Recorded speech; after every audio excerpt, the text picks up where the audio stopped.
What is up? Welcome to WireTapped, Club Fantasy's weekly waiver wire show. We are heading into week 5. As if we weren't dealing with enough injuries already, now we need to talk bye weeks. The waiver wire becomes more about survival than anything else, and we're here with the best picks for you. Let's get into it.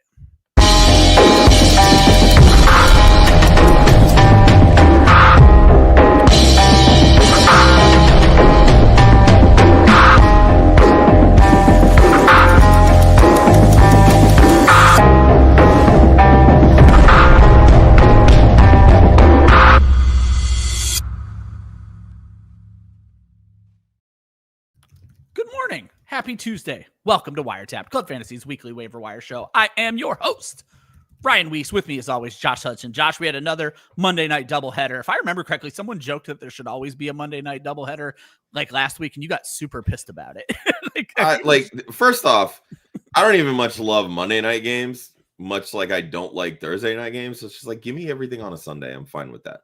But also, like, a doubleheader is fine if it's spread out. These games were literally stacked on top of each other. Oh, why is one starting at 7 and one starting at 8?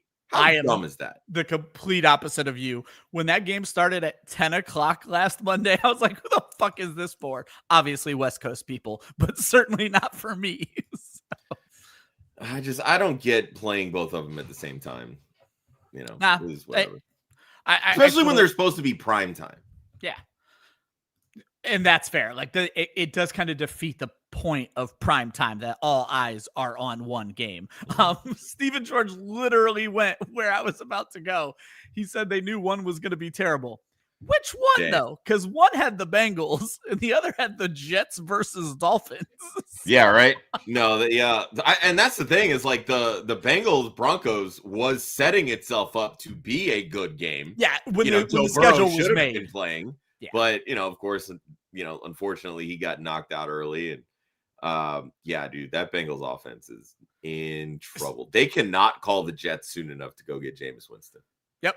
Or Giants, excuse me. Giants, I know what you meant. Let me just mea culpa that to all of our fans. We were very adamant of two things, and I was the most adamant about one of these things. One, not to panic on the Bengals, and two, that they would not go get another quarterback.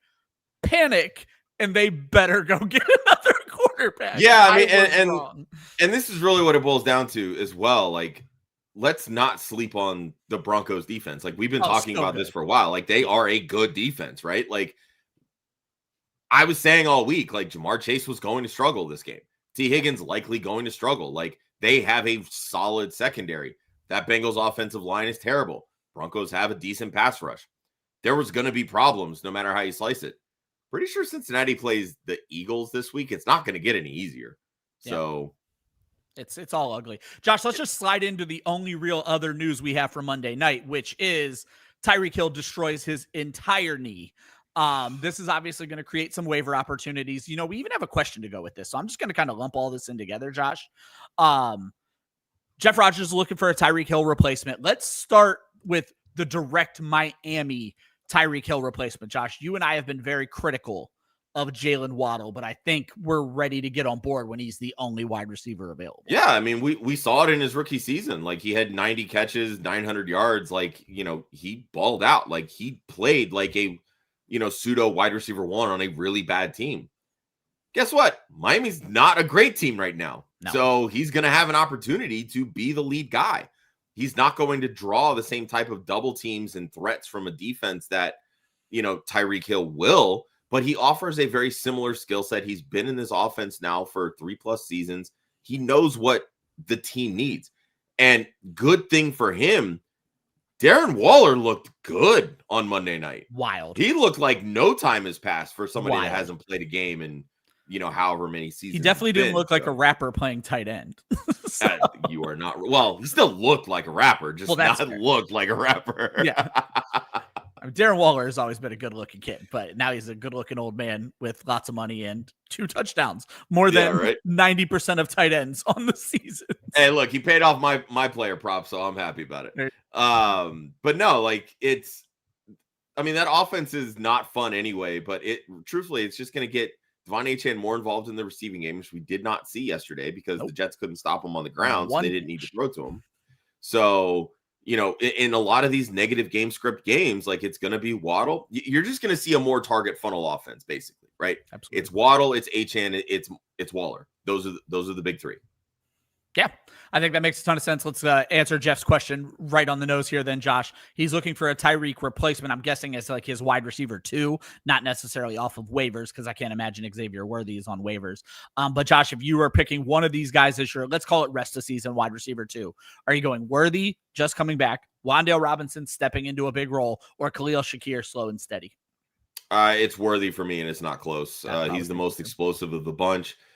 His first game back, 24% target share. Like, he was right in the mix. They had no concerns about the shoulder and didn't seem like he had any concerns about the shoulder. They were using him on runs, routes, you name it. They were getting him the 7 targets, frankly. Right? I believe so, yeah. And that honestly is what this Chiefs offense needed. They needed an injection of something. Thank God for Worthy, and he brought it. So, yeah, it's Xavier Worthy. It's not close. I would rank him Worthy, Shakir, and Wan'Dale. Yeah, that's kind of where I stand. I want to give Khalil Shakir credit, though. This guy's catch rate is out of this. He catches everything thrown his way like we've never seen from an NFL player in a very long time. Shout out Khalil Shakir. You're never going to be bad in my book. And then, Josh, I actually don't have – I know he went in for an MRI. I don't even know what actually happened to Bucky. I didn't even know he was banged up. Yeah, he took a big shot from Jahad Campbell, and the way that the crown of the helmet like hit right on his chest, like it was a very textbook tackle. But like as he went to the ground, like his head really bounced off of the turf. Like you saw him on the sidelines. It didn't look like it was any sort of like concussion protocol kind of thing. Well, like it legitimately looked like he just had like the wind knocked out of him. Like that's to me what it looked like. But I know that there were quite a few players on the Bucs that were going in for some MRIs. I think they were more so precautionary than anything. I'm trying to find some like quick injury news online, but I'm not really seeing anything that pops out as like this is what he went in for an MRI for. Yeah, I'm reading the blurb on Fantasy Pros right now, and it literally says nothing about the actual injury. It's exactly what you just said, Josh. Kudos to you for putting out the same news that Fantasy Pros is. He took a hard hit, and they're monitoring the situation. That's what people know at this point. So yeah, I mean that's about all I got for you, Tyler. Hopefully we'll have some more news on Wednesday that we can shed some more light on, and it's another reason why we're going to talk about one of his direct backups later today. Yeah, have to. I'll quickly remind folks, if you tune into the show every Tuesday, first of all, we appreciate you. Go ahead and hit that like, subscribe button on YouTube. If you're listening on Spotify or Apple, hit that follow button. We appreciate each and every one of you guys. We do this show for you. If you've never tuned into an episode of this show before, we will answer every question you drop. We always try to do it in between segments. If you feel like your question's being ignored and you have a couple bucks you want to throw our way, we do have Super Chat. We'll be more than happy to move you to the front of the line for a couple of dollars. We know who we are. If you guys want to talk more football when this show is over, we do have a completely free Discord. Link is in the description of this video, though I know the link changes sometimes, and Josh is really good about dropping it in the chat.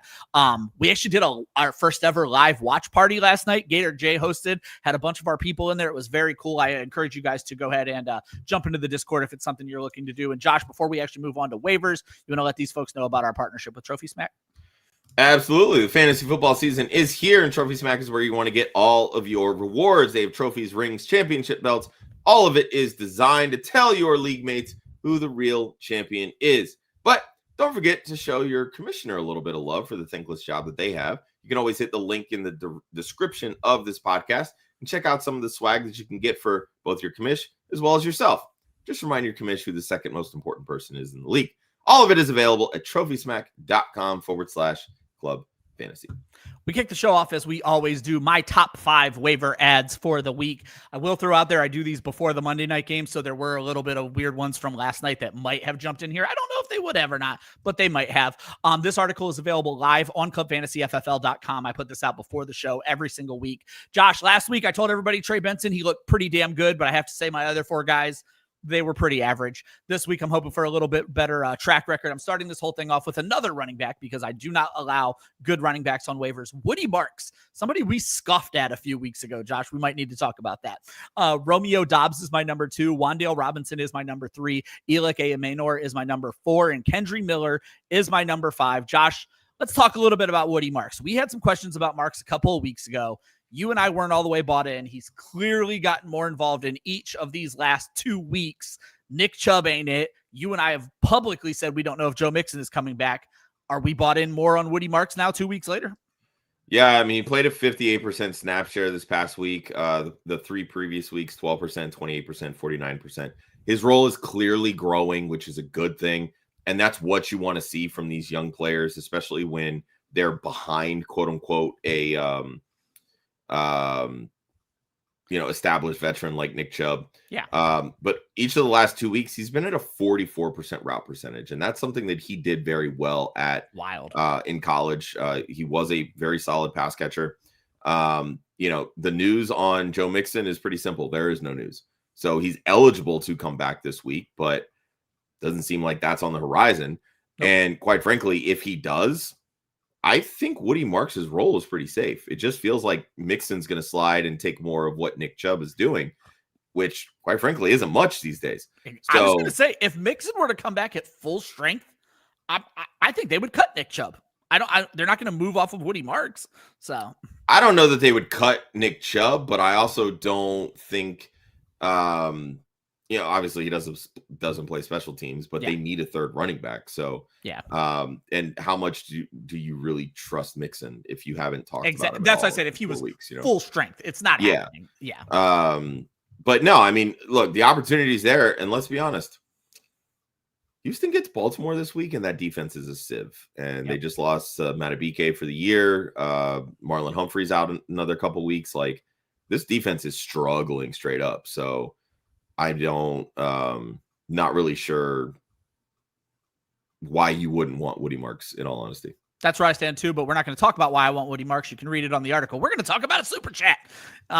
We see all of your questions. We will get those questions answered after this segment, but Tyler jumps the line. He does clarify that this is Jalen Tolbert. Not sure what autocorrect did to him there. But what a world we are in that we are now talking Jalen Tolbert versus DeVonta Smith, Josh. Obviously, Tolbert moves up with the CD Lamb injury. So you have the Dallas Cowboys are taking on, I am struggling on the schedule right now. Dallas is taking on the Jets. And then your Eagles are taking on Denver, which has obviously been a tough matchup this season so far. Oh, that's right. We got Denver this way. Okay. I thought Cincinnati was coming up. All right. Nah, yeah. I know. I mean, look, the DeVonta Smith place in this offense, I mean, he had more catches this past week than AJ Brown. It seems like that, there's just the vibes are there more with Smith right now than AJ Brown. And I don't really understand why when AJ Brown has been so good in this offense and with Jalen Hurts over the last couple of years. But I don't know. Maybe AJ Brown pissed in Kevin Patullo's Cheerios or something. I don't freaking know. But Patullo clearly likes tight ends because we're seeing Dallas Goedert involved when it's not been that way over the last couple of years when both. Yeah, but I mean, in all honesty, like Goddard's even high up in the rankings simply because of touchdowns. Let's be real here. I mean, he had the 133-yard touchdown catch, and then he had fucking shovel passes for touchdowns inside the underhand passes. Yeah, exactly. Like playing softball out here. So, but in the middle of the field, like they're just not even throwing to the wide receivers at this point. It's just weird. But like logic in me is saying DeVonta Smith, and it's not a question, right? Jalen Tolbert, even in the high flying game that he had, or that the Cowboys had this past week, I don't think he really did much. It didn't seem like he did much. Like he had a couple like pretty decent catches, but like didn't really light up the stat sheet. And so I think if you want to go the volume route, then sure, take the upside play in Tolbert. But I'm still going to roll with the more talented player, and that's DeVonta Smith here. Even against Denver, like there's a reason Philly's 4-0. Like they figure out ways.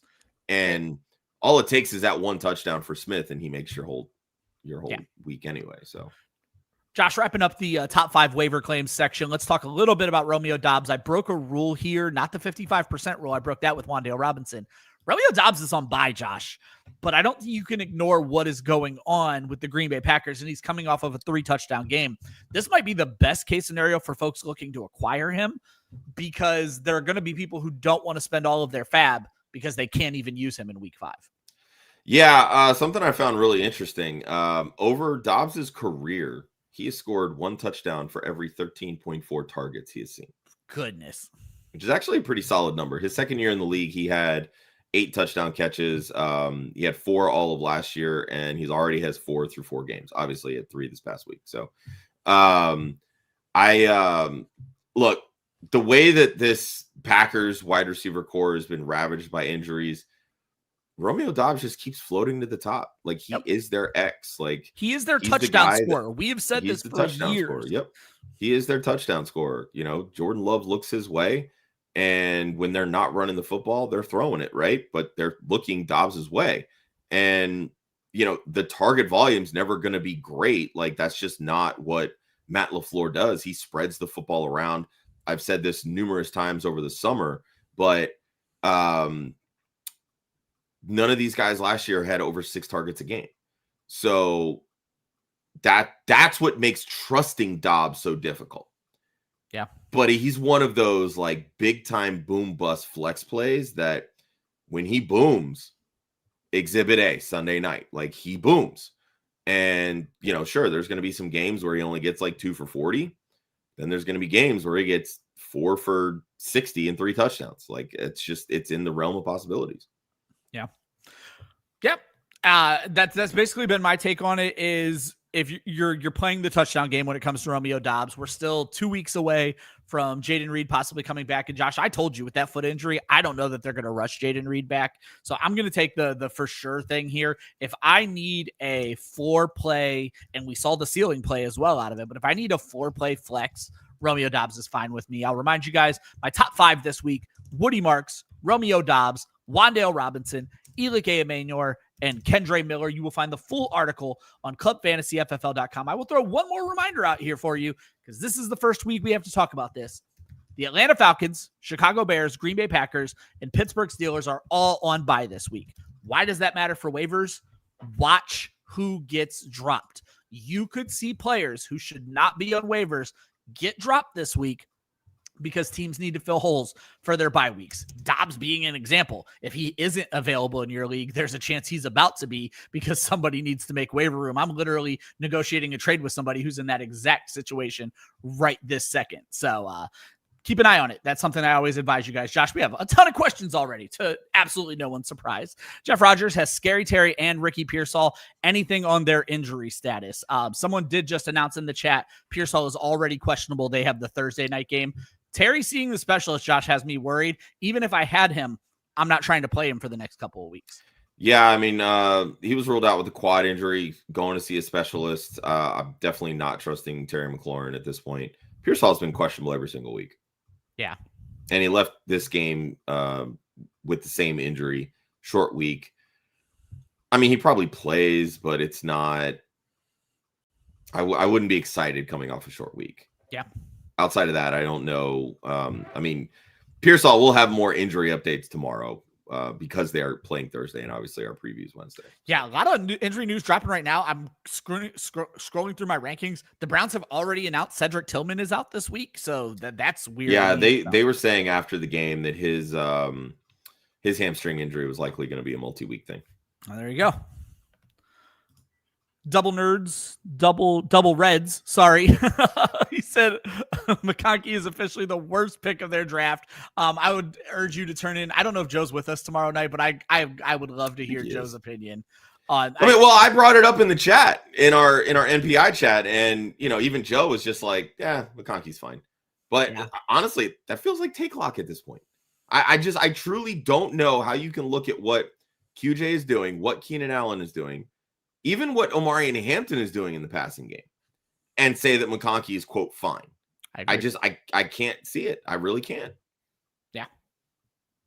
Stephen George, trade away Harvey for Benson, PPR redraft. I think this is a great question. To me, Josh, this is about, do you need 4 wins right now, or do you need 4 wins in 4 weeks? Because I think Harvey is starting to show the things he needs to show. Not that J.K. Dobbins hasn't looked good, but Harvey is starting to show some things that I think is going to make him very valuable moving forward. So, yeah, this definitely, the way that the game script for last night started to flow through, it was setting up for a RJ Harvey audition. Because, 28-3. Yeah, exactly. And then it became, well, we don't need to run Dobbins out there. And Dobbins has over 180 rushing yards the last 2 games. So, at that point, it's like, all right, let's see what the kid can do. And you know what? Against a bad defense, he came out and did the thing. And that's what the team wanted to see. Like, Sean Payton needs to know, hey, I can trust this guy to, put him in there if something does happen to Dobbins. Because, again, Dobbins hasn't played a full season. So he's consistently getting hurt. We saw it last year. He started to wear down. So it's well within the realm of possibilities that same thing happens this year. I still would go Benson. I think he's just more secure in his role. And that's truthfully the person that I want at this point. Harvey's still the backup. He's still not getting the valuable touches that we need on a week-to-week basis. But if you have somebody that is willing to give you Benson for Harvey, I will take Benson all day. There you go. Marcus Campa trade away Kamara for Judkins. Kamara not done a lot this season, Josh. RB 26. Judkins looking good. I'm probably making this deal pretty quickly. Yeah, I am too. I know a lot of my trepidation with Judkins is that suspension coming. And maybe it will, but at a certain point, you got to win games now. And right now, Judkins is playing, and he's playing at a higher level than Kamara. Kamara's value has always lied in his receiving ability, and the Saints, for whatever reason, are not throwing him the football. No. And now getting Kendry Miller more as often as they should be. Let me rephrase that. He had, last I checked, he had 13 catches for 49 yards on 15 targets. Great catch percentage, but they're not doing anything with those catches. Yeah, also only 1 touchdown in 4 games makes it a little rough there when Judkins is doing that in his first game back. Matty Randoms, Brock Purdy. Oh, this was the announcement. Brock Purdy and Pearsall questionable. Purdy is clearly playing. And then we imagine Pearsall will be as well. So do we think Waller is worth number 1 priority, Josh? I would never, ever spend number 1 priority on a tight end. I'll be interested to hear Josh's take, but that is not how I play fantasy, so I would not do this. I mean, this is the only way that I would consider saying, yes, it's worth the number 1 claim for Waller. What does your current tight end look like? And who else is on waivers? That's my biggest thing. And I did bitch last week that people are hoarding tight ends right now. So Waller, they really are. Yeah. So I think the Tyreek Hill injury is what makes me okay with this trade or okay with this ideology, right? Yeah. Because we know that because Tyreek is out, Miami needs people to throw the football to. And if Jalen Waddle continues to look like the Jalen Waddle that we've seen the last couple of years, they might have to force feed Darren Waller at that point. Yeah. Because they don't have anybody else. And you might need to use Darren Waller as more of a downfield target versus the way that they used Jonnu last year in this sort of like dump off and yak ability. Because they are 2 very different tight ends. And that's what we talked about in the offseason. So one of the hoarders. There you go. See, Millie, prime example. Everybody. So again, Eddie, to me, it just boils down to who else is on waivers. Like if Woody Marks is out there, I'm prioritizing Woody Marks. Yeah. If Trey Benson is still available for ungodly reason, I'm prioritizing him. I might even go as far as to prioritize Kendry Miller as well, because I want that RB depth. Depending on your league, streaming tight ends might be a lot easier, but maybe it's not. Like we were talking about, people are hoarding tight ends right now. Yeah, it's been rough. I do want to let everybody know, I see a ton of questions. We are going to answer every question. It takes us a little while. I try not to make you guys wait too long. We'll probably throw a segment in the middle of this, but just so you know, if you're watching right now, your question is going to get answered, which brings us back to Matty Randoms, who said he's spending $560 on Rachaad White and then quickly changes it to $60. I assume this is out of 100. So regardless, we're talking 55 to 60% of his FAAB, Josh, to get Rachaad White if Bucky is out. Josh, we talked about this in the preseason. Me and Austin gave you a hell of a hard time about this, about Rachaad White's value if Bucky Irving is out. What are your thoughts now? Save your money, Matty. Because first off, Bucky Irving was able to come back in this game. Like, let's remember that. Yep. So even Okay, whatever I see the what you're MRI saying. shows, Okay, you don't mean save your money if Irving's hurt. You mean save your money based on the current situation. well, there's that, yeah. But also to the give other you an way out. too.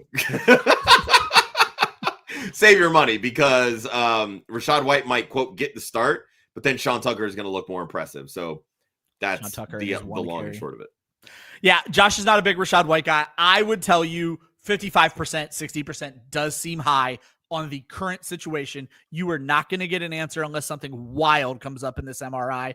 I would say don't be afraid to throw 20% right now. Feels a little accurate to get Rachaad White, though the Bucky manager, if that's not you, might overspend on him. Josh, who's the wide receiver to own in the Giants? We already talked. Wan'Dale Robinson made my article because I love Wan'Dale Robinson. But a name that not a lot of fantasy managers know, certainly not if they've just started playing fantasy in the last couple of years. We are big fans of Darius Slayton on this show, and I do think Darius Slayton needs to be rostered in most leagues, Josh. Yeah, Slayton's going to be the guy. I hate to burst the Wan'Dale bubble, but it's going to be Darius Slayton. 100%. And this is the thing that I think a lot of maybe your more novice or average players completely just overlook. A lot of these offenses have systems. They have schemes. Roles. They have one player in one role. And Wan'Dale Robinson is not suddenly going to become an outside threat at receiver. No, he is not. He is their slot guy. That is his role. On the outside, now it becomes next man up. Who are your outside threats? Darius Slayton knows how to play that XZ role, right? That is who is going to ultimately step in and become that new, quote, Malik Nabers, just on a smaller scale, because let's face it, Malik Nabers and Darius Slayton are on, two different tiers here. But Slayton is ultimately the guy that you want to see. Wan'Dale is going to be the chain mover, but Darius Slayton is a downfield threat. He averages close to, if not more than 15 yards per reception throughout his entire career. We've seen him, when there's been injuries in the past, step up and help carry this Giants offense. He is a quality veteran player. He's not somebody that's going to light the league on fire by any means, but he can be a very steady presence, not only for the Giants at receiver, but also in your flex for your fantasy teams. Josh, I don't typically let people cut the line, but this question is so relevant. Would you drop Higgins to pick up Slayton? I think that's maybe a bridge too far, but in a deeper, or I guess, no, this might be a more shallow league play. You can't keep running Higgins out in an 18-team league or even a 10-team, it feels like. So how desperate are you? Yeah. I think that really boils down. I mean, if you're telling me that you're 0-4 or 1-3, get the guy that's producing. Or at least has the pathway to produce, because right now with the Bengals' current situation, how can you say that T. Higgins is going to produce? Yeah. I don't see it. Slayton is, I just don't. I hate saying this because, it basically goes right back to, Tyler's question about would you start Jalen Tolbert over DeVonta Smith? Like, the brain says just go towards the talent. Don't overthink this, right? I might be okay making this move and dropping Higgins to pick up Slayton, even though technically we haven't seen Slayton do anything this year, but we know what his role is going to look like. Yeah. Josh, I got to get Tyler Sperry back up. Tyler Sperry just did something we've never seen in the history of Club Fantasy. Tyler Sperry paid money to tell us that our answer to his last question was wrong. He is not feeling this DeVonta Smith love right now, with DeVonta sitting at 2 to 3 targets a game. Just a reminder, Josh, it was DeVonta Smith versus Jalen Tolbert. Let me throw something out there, Josh. If you're able to land a guy like Darius Slayton on waivers, would you be willing to start Slayton over DeVonta Smith? That I would do, yes. Yeah, because I feel like maybe it's what we're missing here, Tyler, is we're not in love on the Jalen Tolbert side of things. I will throw out that DeVonta Smith is at 5 targets a game, and he has caught 17 of those balls. He's not doing as bad as you think he is, and this is one of those views from 10,000 feet thing. It's important to think about this. Like Josh pointed out, Philly is going to do what it takes to win. And there's a very good chance, I'm blanking on the corner's name in Denver right now, but there's a very good chance he's riding this game with A.J. Brown, and that's going to free things up for Smith. So, Patrick Surtain. Surtain, thank you. I knew it was someone's kid. was about to be like Asante Samuel. Yeah, no, that's Asante Samuel Jr. Yeah. Exactly. But no, like, I mean, Tolbert had 6 targets, 4 for 61. Like, you're still looking at a, wide receiver 2 in their respective offense. Like, George Pickens is going to be that main cog, the same way that, AJ Brown is, quote, the main cog in the Eagles offense. But right now, AJ Brown's just not seeing catchable targets. Like, he had like 8 targets in this past game, 30 some odd. I think it was almost like a 38% target share. Literally 2 of them were catchable. Yep. Like, it's just unfathomable how off target Jalen Hurts is when throwing to AJ Brown right now. Yeah. So that's why I say, like, I'm not going bonkers with the whole like fading DeVonta Smith side of things. Like, yes, it's not the best matchup. Like, even Riley Moss on the other side, he's still a good corner. Yeah, like he held T Higgins in check, but T Higgins is not the savvy route runner that DeVonta Smith is, right? Jalen Tolbert certainly isn't that either. But who does Dallas have this week coming up? Just looked at this. They have the Jets. Yeah. Jets. I mean, the way that Miami was able to throw on them. Like, and this is what I'm talking about. Like, to me, DeVonta Smith is still that safer play.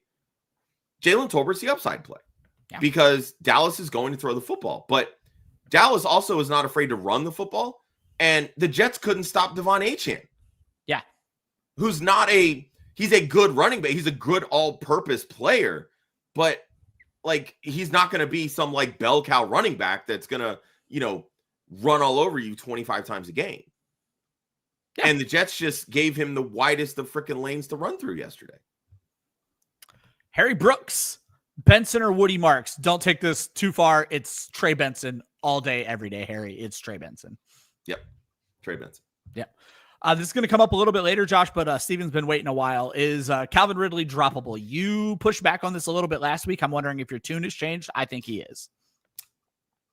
Just look at who Tennessee has played. That's fair, and you bring this up every week that Tennessee has had the schedule. I was going to say, for the first 4 weeks, like, there's a reason this team is 0-4. They're not a great team, but they've played 4 pretty solid defenses. And right now, Ridley is seeing every ounce of good defense opposite him, but is also dealing with a rookie quarterback who's trying to figure it out, who's only played 4 games. So, I mean, look, if you're 0-4, 1-3, I would go as far as maybe 2-2. And, maybe you have a chance to go get A.M. Ainer, who, Ridley's teammate. Maybe you have a chance to get Woody Marks. Then, yeah, drop Ridley. That's fine. Like, get the player that can help you right now. But if you're 4-0 and 3-1, you're winning in spite of Ridley not doing anything. Just hold him and wait it out, because the payoff is going to be there at the end of the day. Yeah, at least I think it is. My rest of season rankings, Ridley is still a top 50 wide receiver, which means he probably deserves a roster spot. And Josh, I struggle with that when I do my rest of season rankings, is weighing what he's projected towards based on his extrapolation versus what we expect he could possibly do. So that is interesting. Maddie, we talked about this. We do kind of feel like it's probably not a trap because tight end is so bad right now, and Waller has a touchdown capability that he proved in 1 week, and now there's no Tyreek Hill. So we are not going to call Waller a trap. Josh Skywalker, rest of season, we're picking from Drake May, Caleb Williams, Brock Purdy, or Bo Nix. It is wheels up for Drake May. I was just going to say, it is hard not to say Drake May from this bunch.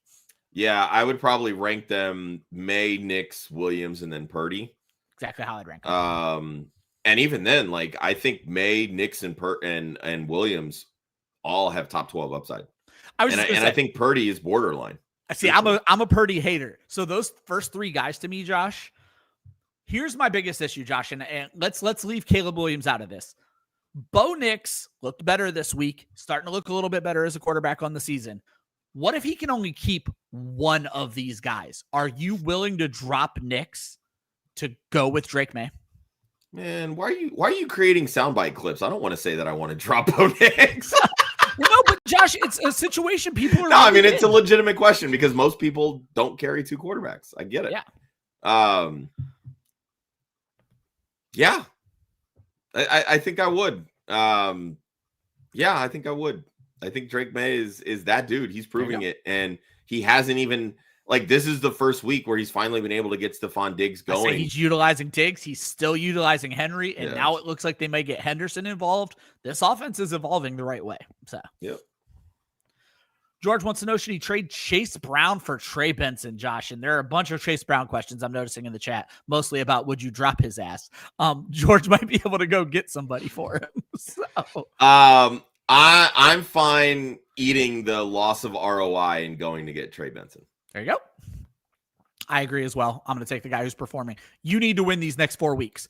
And George, if I remember correctly, your team really needs these wins. But I always tell people, these first 4 weeks of bye weeks, 5, 6, 7, 8, this is where you make the playoffs.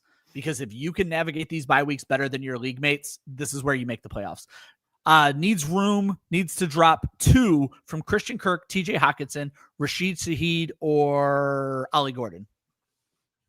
Drop 2. Shaheed is easy. Shaheed's an easy drop. They're not utilizing him in that pass game, and quite frankly, it's not a good team. I'm dropping Hawkinson. I'm not holding backup tight ends, Josh, especially guys who are pacing as the tight end 14 on the season. I mean, that's fair. Because I agree with you on Rashid Shaheed. I would rather not drop running backs. They're still not getting Jalen Wright involved even when he's healthy. They're keeping Ollie Gordon as the backup, and let's see what Kirk can do. So, yeah, Kirk's been pretty heavily involved. I mean, that offensive line is still absolute dog shit, so that really limits Kirk's upside, but he works as more the underneath guy. So if Stroud can ever decide to get rid of the ball quickly, Kirk's his guy. So, all right, guys, you've been waiting forever, but we're only doing questions, right? I actually just unstart a question like an asshole. I'll have to go find that, Josh. So let's move on to your segment, Josh. I'll go find the question. We call it waiting in the kiddie pool. We're going to talk waivers for an 8-man league. Josh is going to give you some of his favorites this week.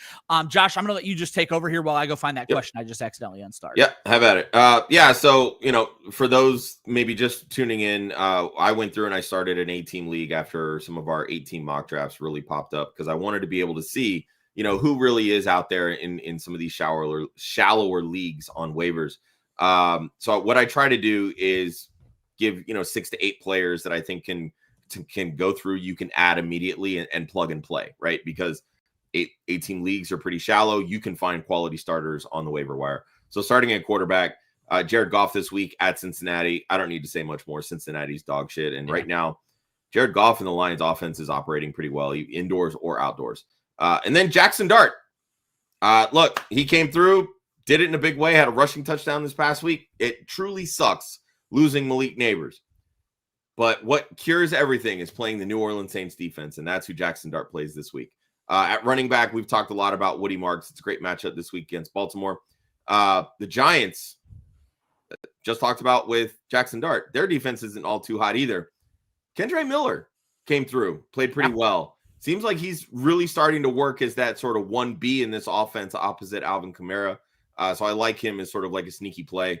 At wide receiver, Jalen Waddle is available in this league. Losing Tyreek Hill, he's an automatic wide receiver 1, and he plays Carolina this week. I don't know that J.C. Horn's going to shadow Jalen Waddle. They're going to move him around a lot, so I think it's going to free up a little bit of space. Stephon Diggs at Baltimore. Come on, this is a classic revenge game right here. You want to get Stephon Diggs in the lineup. LK and Maynard is available. Not likely to see the top coverage there at Arizona, which obviously that top coverage is pretty overrated as well. But at tight end, let's not sleep on Dalton Kincaid. He's seeing a lot of targets, seeing some volume, gets New England this week. I think there's a lot of opportunity here where Kincaid can continue to put up top 5, top 7 numbers at the tight end position. I agree. And Josh, I feel like Kincaid's being disrespected in even 10 and 12 person leagues. Sometimes I see on the roster and start questions. So I'm 100% with you on the Dalton Kincaid love. I liked every player you listed there. Obviously, a lot of them made my other article and a lot of other league sizes, but typically if they're available in 12, they're certainly available in 8. Yeah. I mean, and last week I gave it 8 and 5 of them hit. I called out Jordan Love, who was a top 5 quarterback, Drake May, who also still is available. I just didn't want to repeat him. Scatabo, Pittman, Hunter Henry. So there's quality players available. Yep. Keep an eye out for those. Josh, I found the question. Let's jump back into questions. I will remind you guys, we answer every single question. If you like what you're hearing, hit that like button. If you want to hear it again next week, every Tuesday at 11 a.m., hit that subscribe button. We're also on Apple and Spotify where you can hit follow. We'll talk about some of the sponsorship and stuff later on. Josh, let's get back into these questions. That's what people are here for. Quincy, 4-0. Congratulations, buddy. Josh, I don't think I have a single 4-0 team this season. So 4-0 for Quincy. Chase, would you drop Chase Brown straight up for Woody Marks? Let's start with that half of the question. I would not. Yeah, I don't think I would. Again, if this was reversed and you were over 0-4, fine, do it. But right now you're winning in spite of Chase Brown's struggles. I would be looking at the trade block. That's what I would be doing. Like, look to see what you can move for Chase Brown. Before this past week, I was able to get Garrett Wilson straight up for Chase Brown. Like, there's still people that just look at the name value, the draft capital, all those things that come with what happened with Chase Brown in the early part of the season. And they're trying to convince themselves that the Bengals will turn this around. So I think there's still a market, even if there is a loss of ROI. You drafted him maybe in the second round. Maybe you got to look at 4th, 5th round pricing and that kind of thing. But, I still would be looking to trade him versus outright drop him. And then second half of that question, another Bengals question. T. Higgins for Wan'Dale Robinson. Josh, I love Wan'Dale Robinson. He scored 3 points in each of the last 2 weeks. I'm probably going to hold T. Higgins here again and hope for a better week for better trade value. T. Higgins will infinitely have better trade value than Wan'Dale Robinson. Yeah, absolutely. Like, nobody's rushing to make a move for Wan'Dale Robinson, but T. Higgins still has that name value recognition. They do get the Lions this week. They're going to have to throw the football. Lions secondary can be beat. Like, it's not anything spectacular. So it's just a matter of, Jake Brown how quick. Yeah. Can Jake Brown get rid of the ball enough before Aiden Hutchinson takes his fucking head off? So, yep. All right.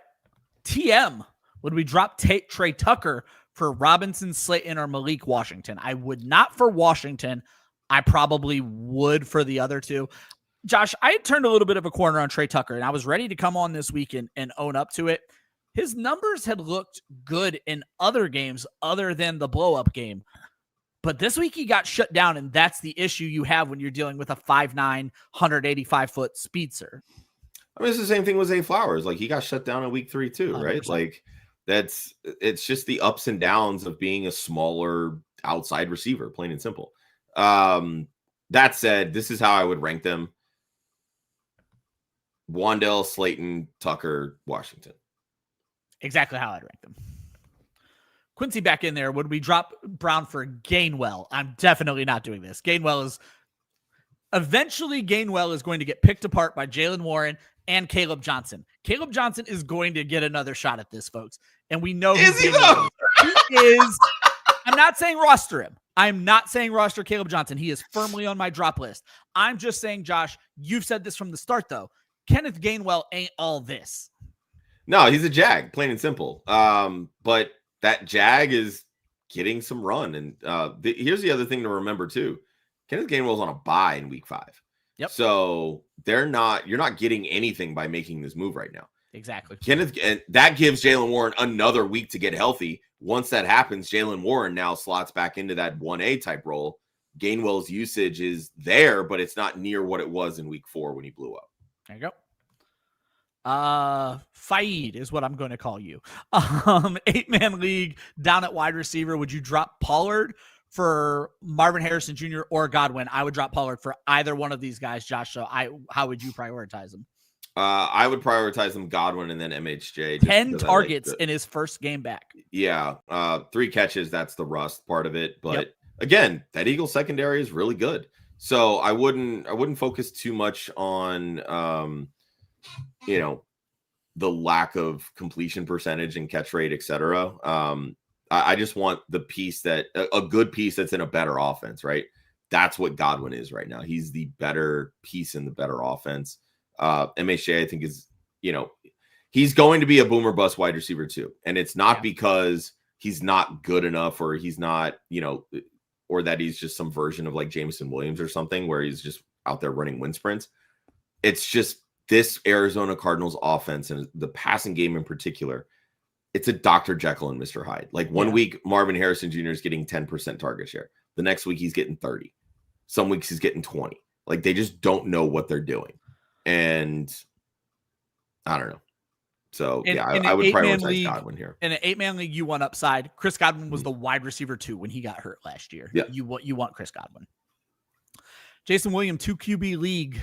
He has Lamar, Baker, and Penix. Penix obviously has that week 5 bye. Lamar is now questionable. Would you drop Diggs, Ridley, or Judy to add Cooper Rush? Because it's a 1-week drop, Josh, I'm not dropping Diggs. We finally saw him get involved. We both kind of hate Judy. I'm okay with adding Judy or adding Rush for Judy as protection. Yeah, I mean, I've been saying it for weeks. Really, I've been saying it going all the way back to the offseason. Jerry Judy was being overrated even at his lower draft cost. But he's proving it. He's proving it this year. Like, it was an absolute waste of a pick. Yep. I'm fine dropping Jerry Judy personally. If there's anybody better on waivers than Cooper Rush, and giving that it's a 2 QB league. It's a 2 QB league, yeah.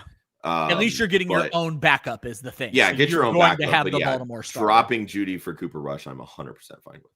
Josh, are you prioritizing Slayton or Doubs, knowing Doubs has that bye week? Slayton over Doubs for me.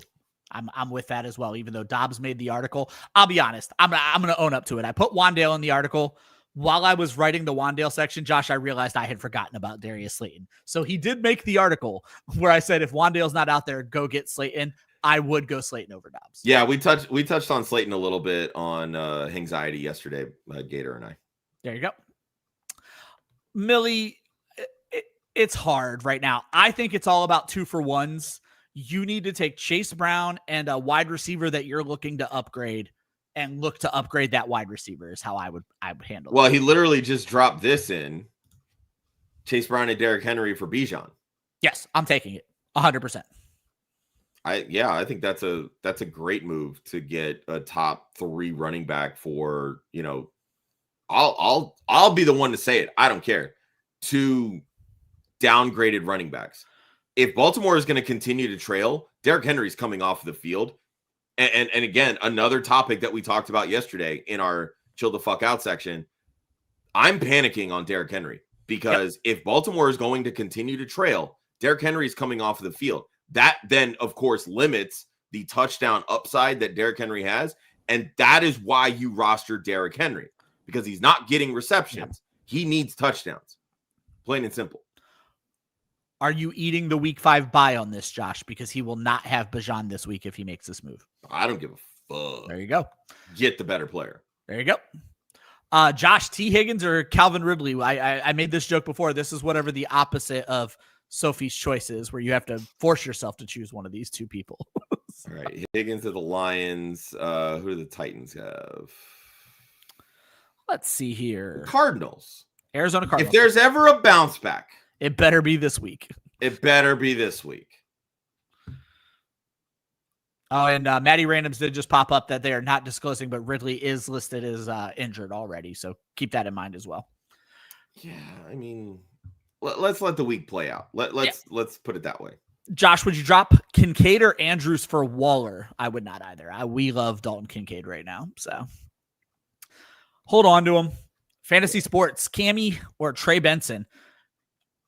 If I'm just picking one to Josh, I hope you don't have to choose this for the rest of the season because you want both of these guys. So I'm going to assume this is a start this week question. So you got Arizona against Tennessee, and I don't remember who the Giants have yet. Saints. Giants and Saints. I'm starting Scatterbo. God, they're both good matchups, honestly. I'm still starting Scatterbo. Yeah. Maybe find a way to start both is a good answer. Yeah, I personally would want to start both just depending on who your other running backs are, but I'm going to give a slight edge to Scatterbo. Yep. I'm because for whatever reason, Arizona wanted to throw more to DeMercado than Benson, and that really annoyed me. Yep. Guys, we're going to take a small break in the questions. We're going to get to them. We got at least a little caught up. We're inside of 10 minutes that you've been waiting for your questions. We're going to do a quick segment. Josh, before we jump into the segment, just remind folks what we got going on with Trophy Smack. Yeah, fantasy season's here, and Trophy Smack is where you want to get all of those rewards. They have trophies, rings, championship belts, all of it designed to tell your league mates who the real champion is. Hit the link in the description of this podcast. It'll take you right there, or just hit over to trophysmack.com/club fantasy. One more quick reminder, we will answer every single question on this show. However, if you have questions when the show goes off the air, we do have a completely free Discord I would encourage you guys to take a look at. Let's get to the waivers section. The whole reason you're here 15 minutes into the show, but we love answering your questions. That's just how it goes. Morris code, we call it. These are the players that are likely available in 10 to 12 team leagues that you are considering on waivers right now. We do these by position. Josh, let's start with the quarterbacks. I did not find a big list this week of players who are available in more than 50% of leagues. Jackson Dart and Matthew Stafford. What are your thoughts on the rookie for the New York Giants?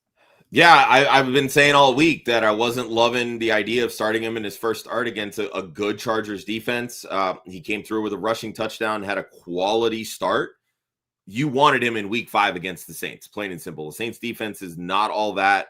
They can be had. Jackson Dart looked good. Obviously, it puts a big damper on Dart's potential when you lose somebody like Malik Nabers. But when you have the kind of rushing upside that Jackson Dart provides, I think you want to go get him. And I'm fine rolling him out as a streamer this week, especially when you have 4 other quarterbacks on a bye here in week 5. Yeah, Jackson Dart needs to be played. It's a good matchup. I love what you said there. You got excited for Jackson Dart when you saw who he played in week 5, and he already kind of delivered in week 4. Yeah. The Saints so are that's playing. The promising side of it. If he can deliver against a good defense, what can he do against a bad one? There you go. Josh, I surprised myself at how many running backs were interesting, available in more than 50% of leagues. So I'm going to read the list. We're not going to spend a ton of time on this list. What we are telling you guys is these are the names that should be front of mind if you're struggling at running back right now. Justice Hill, Amari DiMercado, Rachaad White, who we've talked about, Kareem Hunt, Blake Corum, Kenneth Gainwell, Xavier Scott. I may have to mention who the hell he is in a second. Bashal Tutin and Tyler Algier. I want to throw out Kenneth Gainwell, Tyler Algier, both on buys. Probably don't want to blow a lot of fab there. Josh, let's start this section off with Justice Hill. Yeah, I mean, the Baltimore defense is putting this offense in situations where they need to play catch up. When they're throwing the football, the Baltimore Ravens, they're taking Derrick Henry off the field. Justice Hill, he's got juice. He's a quick, electric running back. He can take the big plays, 60-yard touchdowns, 70-yard touchdowns, 30-yard touchdowns, whatever it is. He can make that play, one cut, go, whatever it needs to be. He's utilized very heavily in the passing game when they get behind. He is somebody that, should be rostered, plain and simple, because he is quality insurance for any kind of Derrick Henry injury. Absolutely. Let's not forget, Derrick Henry is 31 years old. So, yeah, they're using him, plain and simple. And now you're taking away the mobility at quarterback. If Lamar Jackson misses this week, you're going to have more dump-offs with Cooper Rush than you will ultimately with somebody of, Lamar Jackson's athletic ability. There's a good chance that Justice Hill is in the flex start conversation this week. Yep. And we talked about this all last season, Josh. I said I love Justice Hill. Quincy has Derrick Henry, and I think this is a question all Derrick Henry managers need to be asking themselves. Do you want the other guy's handcuff, or do you want your own handcuff? And for me, Josh, in this situation, I want my own. Yeah, I would take Justice Hill over Ollie Gordon. Perfect. I wanted to just quickly talk about, on Rachaad White. Obviously, there are injury concerns right now for Bucky Irving, but he did come back into the game, so we're not panicking. But Rachaad White can catch the football. I did notice, Josh, that is not happening a lot this season. They are leaning on Bucky in that passing game far more than they are Rachaad White. I want to pour a little water on Rachaad White. Don't overcorrect based off of possible injury news. Don't blow your fab on Rachaad White tonight. Josh, I don't know. It's interesting. Some sites still have Xavier Scott listed as a wide receiver. I had no idea who this kid was, but the wide receiver moniker makes sense because he has been targeted like crazy since Aaron Jones went out. In PPR leagues for these next 2 weeks where there's no Aaron Jones, I think Xavier Scott is someone you may want to consider at least having on your bench. He could be a bye-week flex option for you. Yeah, the same way that we were talking about wide receivers, like when one goes down, next man up, it's not always the wide receiver 2 that becomes the wide receiver 1. What position are they playing? The X, the Y, the Z, etc. This is exactly how the Minnesota backfield is being set up. They're using Jordan Mason in that 1-2 thumper role. And Aaron Jones was the spell option, the third down guy that became that, pass catcher. Aaron Jones goes down. it wasn't Jordan Mason that hopped in and just became the 3-down bell cow. It's the next man up. Xavier Scott is becoming that pass down, receiving back to complement Jordan Mason. Well, now you're seeing it. Xavier Scott is a name that people need to know until Aaron Jones comes back, and he now has roster ability. He has third down options. If something were to happen to Jordan Mason, sure, you're going to see, more opportunities for Xavier Scott, especially because I'm guessing that the next guy up probably isn't going to be as effective on first and second down, which is going to put them in more passing down situations. So, yeah, Xavier Scott needs to be on the rosterable conversation. There you go. Looking at wide receiver, we've already talked about one of these guys, but Darius Slayton, Marvin Mims lead the pack. We have Jalen Tolbert. Luke McCaffrey belongs in the conversation, even in 10 and 12-man leagues. And then, Josh, I put Tyquan Thornton on here to talk about him. Let me start with Tyquan Thornton. Josh, with Xavier Worthy back, Tyquan Thornton still catches a touchdown this week. Does this kid now have a role in this Kansas City offense? Well, when you look at the snap rates, not really. Tyquan Thornton's route percentage fell all the way down to 38% this past week with the return of Xavier Worthy. Hollywood Brown is still starting, plain and simple. Tyquan Thornton is the third piece now in this offense, and 3 weeks away from becoming the fourth piece. So. Exactly, yeah. He's got the juice and he's being used, and I like Tyquan Thornton. I think that he's got some talent, but again, it's that next man up mentality, right? Yeah. Like, these wide receivers have certain roles. Thornton's role is Xavier Worthy's backup. That's what that is. So, it was fun while it lasted. Absolutely. And, the Chiefs offense got going, and I think that's really where that Tyquan Thornton touchdown came from. But I'm not getting too excited about rushing to go get Tyquan Thornton just because he scored a touchdown in a blowout win. Josh, you've said a lot about Darius Slayton. Is there anything you want to add there, or talk about Marvin Mims and what we saw last night? Yeah, Slayton, just go at him, plain and simple. There's not much more to talk about. Marvin Mims, look, I've been really high on this kid throughout all the offseason. The usage is there. He's starting on this team, but much like with everything, and Sean Payton does, it's flavor of the week. First, it was Troy Franklin. Then it was, who was the other guy for them? Well, they went back to Cortland Sutton finally. They went back to Sutton scored again this past week. Yep. Now Marvin Mims has his turn. Guess what's probably going to happen this week? It's going to be the Evan Ingram. Well, Troy Franklin also had a decent week as well. So yeah, they scored 4 touchdowns. And, yeah, as I said, when RJ Harvey had his. You don't get to play the Bengals every week. They were looking to try to get Pat Bryant involved early in this game if you were able to actually catch a lot of this, and Pat Bryant just didn't deliver, so they said fuck it, we'll give the ball to Marvin Mims, and he did his thing. But what's great about Mims is they use him so many different ways. They use him on jet sweeps, they give him the football as a runner, they use him as a returner. So I am all about Marvin Mims just from an upside perspective, somebody that I'm probably not rushing to start in every week, but I think he needs to be rostered probably more so than Troy Franklin, if I'm being honest. There you go. Moving on to the tight ends. It's not an expiring list of names, but I was shocked about how many were out there that I still liked. Brenton Strange, Darren Waller, Theo Johnson, Harold Fannin, and Mason Taylor. We've spent a ton of time on this show talking about Darren Waller, but Josh, I wanted to quickly talk about Mason Taylor, mainly because I want to go back to our good buddy Coop. You want tight ends who are the second option in their offense. Nobody in this offense, Josh, is stepping up as a second wide receiver. Literally nobody target-wise. Mason Taylor, we're starting to see that target percentage creep up.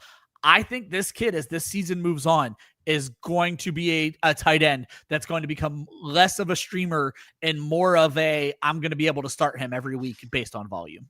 Yeah, that's what I talked about in the offseason. Mason 100%. Taylor has room for being the second target in this offense. There's nobody else at wide receiver on this team outside of Garrett Wilson. None whatsoever. And unless they want to start throwing the ball a ton to Breece Hall, which, again, he's seeing targets, which is great. I'm all about it. Mason Taylor has it. He has that ceiling. And we've seen Justin Fields going back to Chicago. He was not afraid to throw to Cole Kmet. Cole Kmet was the second guy because they didn't have a running back that they could really throw to. So it was DJ Moore and it was Cole Kmet. Well, what do you have here in New York with the Jets? It's Garrett Wilson, maybe Breece Hall, and Mason Taylor, because they're not throwing to Tyler Johnson. They're not throwing to Alan Lazard unless it's Tyrod Taylor. Now, who else do they got? They got nobody. Josh Reynolds, he was out, I think. Like that, there's nobody else. Get the rookie the football. It is a thin target tree. It truly is a thin target tree. Let's talk about the drops, guys. I'm literally going to answer every question after this segment. We'll try to get out with my deep sea diving segment and get the show over with. But let's talk about the drops, Josh. At quarterback, it's still just CJ Stroud to me. Somehow still 53% rostered. Don't understand what's going on there with all the good quarterback play we've seen this season. Caleb Johnson is not even rostered in 50% of leagues, but I had nobody to talk about at running back. But I do think there are some interesting names at wide receiver, Josh. I want to list all of these wide receivers for you and get your takes on some of these big names. I'm going to quickly say we don't need to talk about it, but when do we talk about dropping Ladd McConkey and T. Higgins? Is Terry McLaurin droppable, Josh? I don't think there's any debate on these next three names. Well, there is a little, but Jerry Jeudy, Calvin Ridley, Travis Hunter, I see as droppable. Cooper Kupp and Josh Downs, people are hanging on to because of their name. And then the two tight ends, I said, it's kind of the same thing as McConkey and Higgins. We're going to have to talk about Laporta and Njoku soon. But Josh, let's focus on McLaurin. Obviously dealing with the injury, a lot going on there. If you're in an 8 or a 10 team league, there's no harm in dropping Terry McLaurin right now. Yeah, if you're in shallower leagues, I'm fine making that move. I think the biggest hang up with Terry McLaurin is we don't know the extent of the injury yet, right? Yep. And we know that if you're going to see a specialist, that's never a good thing. That tells you that it's more serious than what it needs to be. Absolutely. But, to me, it could very well just be, maybe he's not really healthy until week 10 and then he goes on a 7-week run. Could very well be something like that. But at that point, he's not helping you for another 6 weeks. Yeah. So do what you got to do. Like that's what I try to tell people all the time. Like, you can't hang on to names just because they're names. You have to find people that are going to produce for you. If there are people on waivers that can help you produce, sometimes you have to make the tough call and go get that guy, especially if nobody's going to trade for Terry McLaurin if he's not playing. Yep. All right. 18 questions locked and loaded, Josh. Let's get into it. I love Jordan Love. Needs a wide receiver. Who can they trade for Derrick Henry? These questions are rough because we're probably about to name guys that you have. I think Derrick Henry still has enough name recognition, Josh, to go get Cortland Sutton, Jalen Waddle, AJ Brown, but then do you trust him to be your replacement? Zay Flowers, even from his own team, Josh. I feel like there's probably, and I think there might be people who are willing to move Chase or Jefferson if you throw in a second piece. Yeah, and again, like if you think that there's hope still for Jamar Chase because he's Jamar Chase and he'll figure out how to be QB proof or whatever else, make the offer. Derrick Henry for Jamar Chase. We use this old adage all the time. Like, some people just need to change the scenery. You know what? Sometimes that's the case even in fantasy football. They just need a new manager to be, hey, buddy, I got you. Let's get this hype train up. It's the superstition in all of us as competitors, right? Make the offer, see what happens. Maybe it's out there for you. Zay Flowers, I like that idea. Cortland Sutton and a piece, maybe, right? Like, that's what maybe I'm saying. I think you get plus.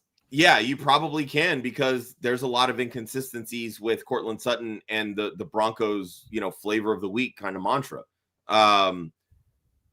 There's offers out there. It's just really hard to know what your league landscape is. You know your league better than us. You know the other managers that might be more willing to overpay because they just have hard-ons for, Derrick Henry, right? Like, that's their guy. That he helped them win a championship 3 years ago. Derrick Henry's they're so mad that Jacob, yes, I see you in the chat. We've got a laundry list of options we will get to. We promise, dude.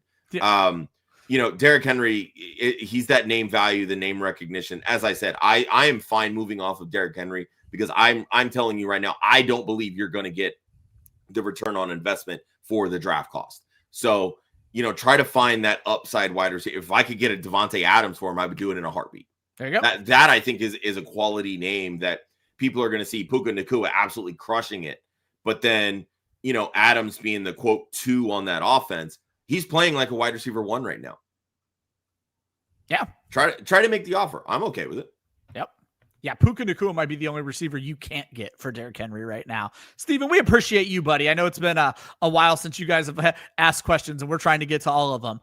Matty Randoms in his other league, do you drop Dowdle, Tootin, or both? I'm still going to hold on to Tootin. I do think Dowdle is droppable. I told people I didn't think Dowdle needed to be rostered. That was a 1 week 30-0 Carolina game. That's never happening again. Yeah, I'm not rushing for Dowdle at all.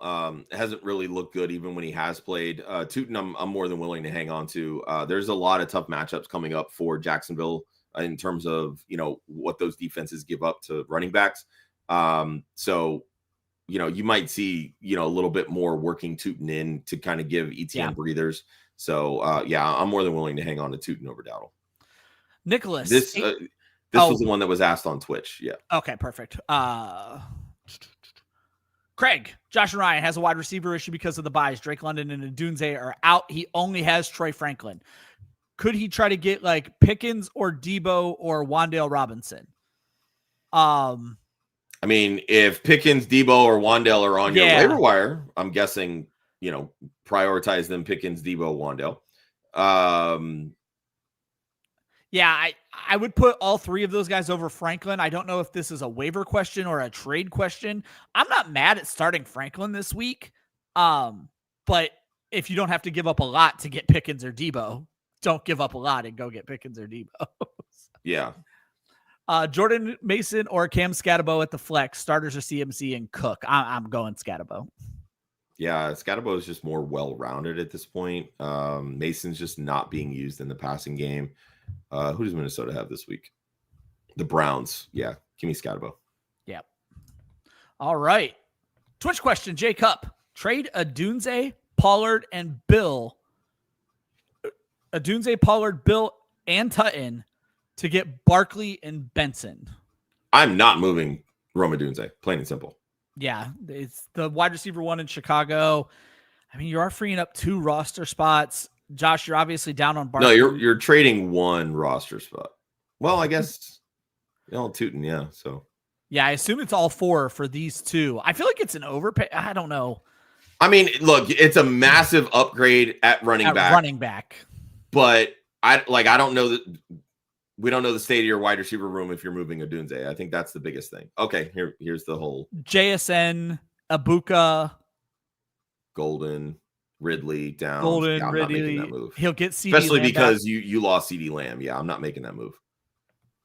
It's hard. It's hard to, look, Barkley's not looking good right now. And I've been preaching this all off season. Barkley was going to struggle this year. You got Genty doing Genty things. Finally, Tootin's going to have some value. You can get by with Bill if you need to as an RB2. Pollard, again, they've had some tough matchups. I'm not ready to jump ship on Pollard yet, but you have enough at wide receiver that carries this team. Odunze's look good. JSN has looked good. Abuka is not going anywhere. Honestly, I would be starting May over Caleb and seeing what I could move Caleb Williams for. Absolutely. See if you have somebody that maybe will make a move for a quarterback. Drop Myers for Diggs, Ridley, AMAner, Franklin, or Harvey. I'm not leaving Harvey on any waiver wire than a league that I'm in. I'm making this move all day long for RJ Harvey. Yeah, Jacoby Myers really hasn't. He's seeing targets. Doesn't seem like they're connecting much. He's mad boring. He's the perfect. Austin mentions him every week on our DFS show as a cash play. He's 10 points. That's it. No more, no less. Yeah, I mean, Harvey's got more upside. AMAner's got more upside. I think Ridley comes back to life eventually. I think Diggs is finally knocking off the knee injury rust. Seems like he's really. I would take Ridley over just about everybody here except Franklin.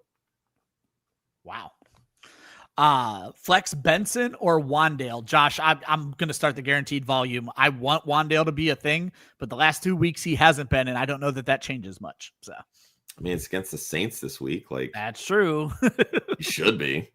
I just don't know that you're going to get the same level of downfield targets now that Jackson Dart's in there, especially with Nabers out. Like they might need to flip that a little bit and use Wan'Dale more as that safer option, especially with the young quarterback. But Saints don't have much of a pass rush, so I mean, it's PPR. Give me Wan'Dale.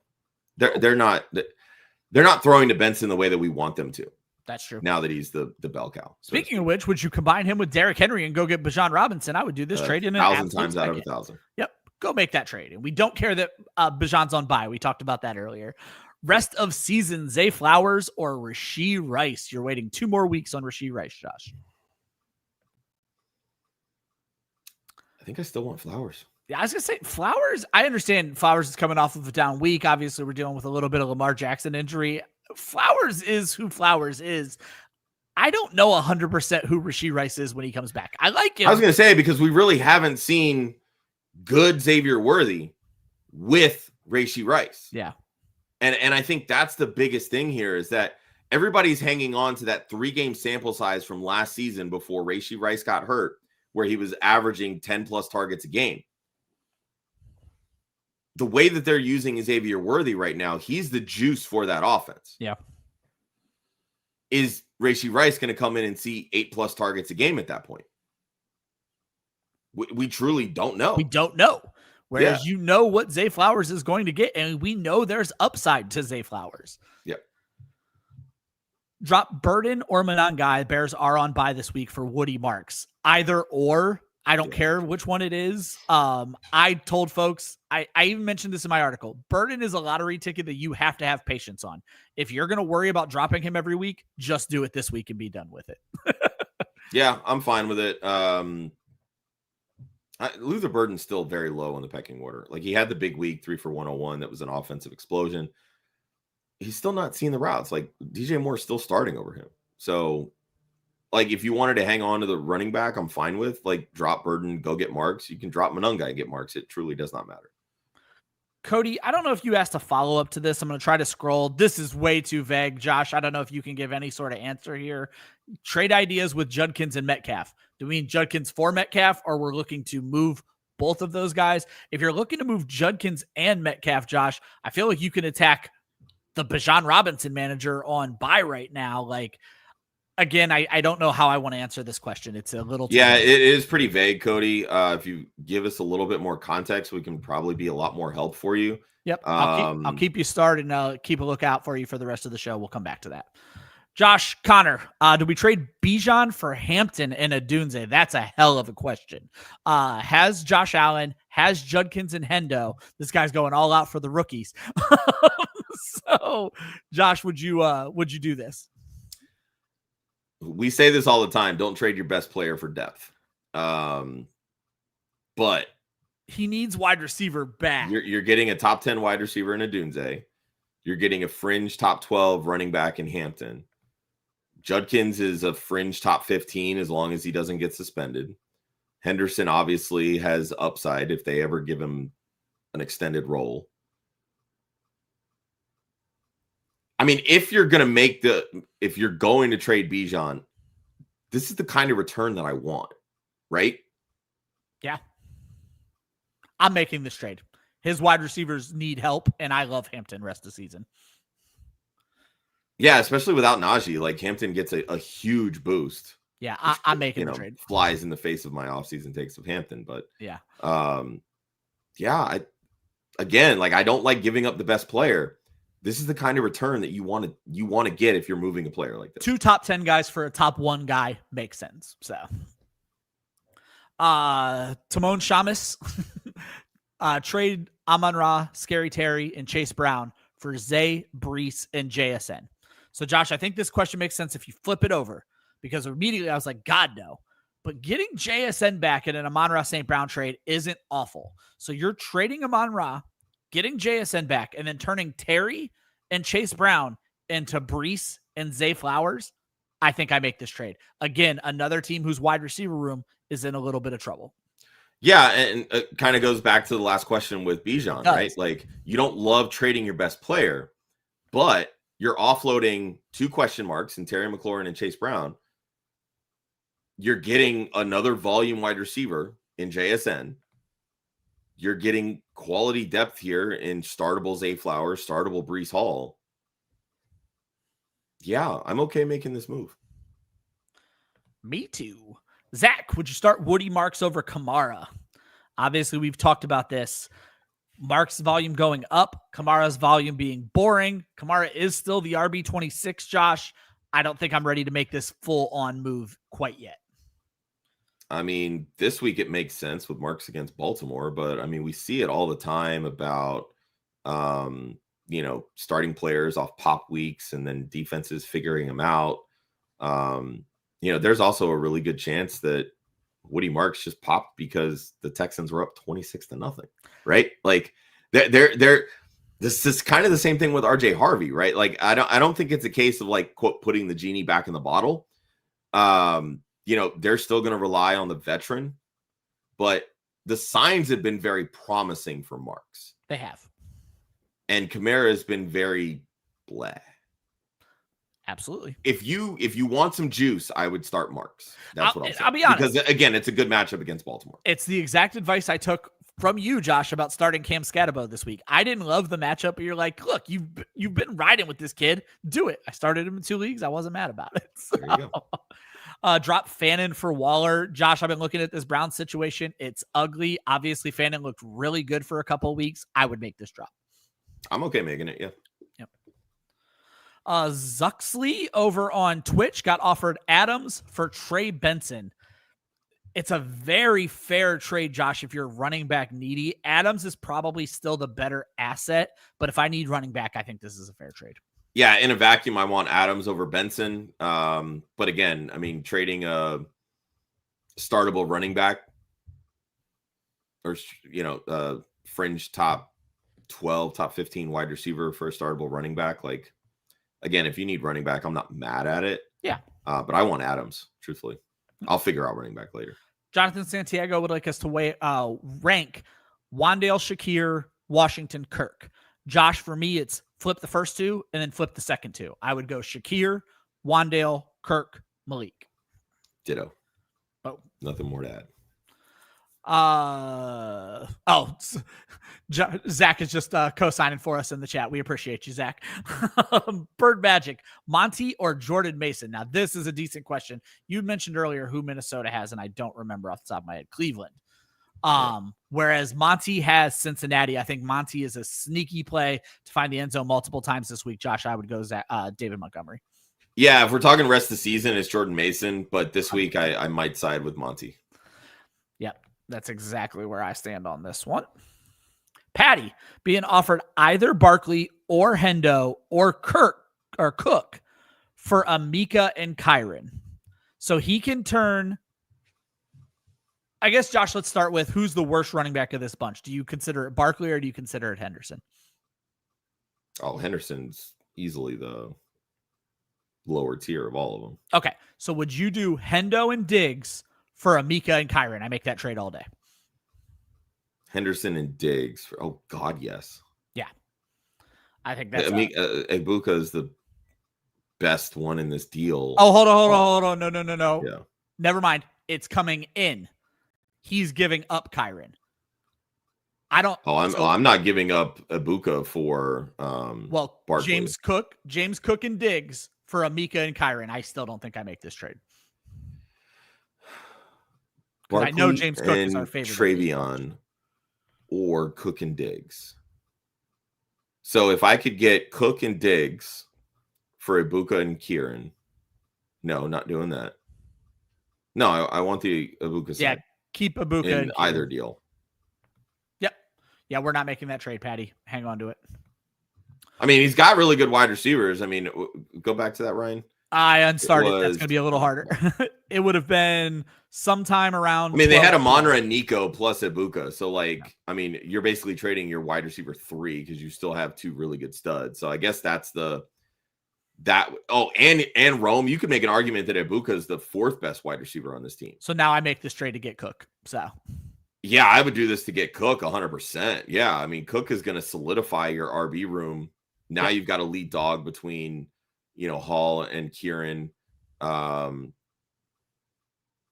Yeah, I would do this to get, well, because now you're still giving up Kieran, so you've got Cook and Hall.